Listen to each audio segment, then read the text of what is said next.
All kitchens get a little grease every now and then. Start with 2 cups of water in a spray bottle for our natural degreaser. Next, add 1/4 cup of Castile soap.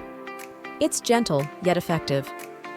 Then, add 1 tablespoon of lemon juice for its grease-cutting power. Add 1 teaspoon of baking soda. It's a fantastic, all-natural scrubbing agent. Finish with 10 drops of orange essential oil for a refreshing scent and special cleaning properties. Shake well to mix. Your degreaser is ready to battle kitchen grease. Spray on greasy areas and wipe clean. Watch the grease disappear naturally. Wow, we've done it! We've made our homes sparkle with all-natural homemade cleaners. Thanks for joining us on this green cleaning journey.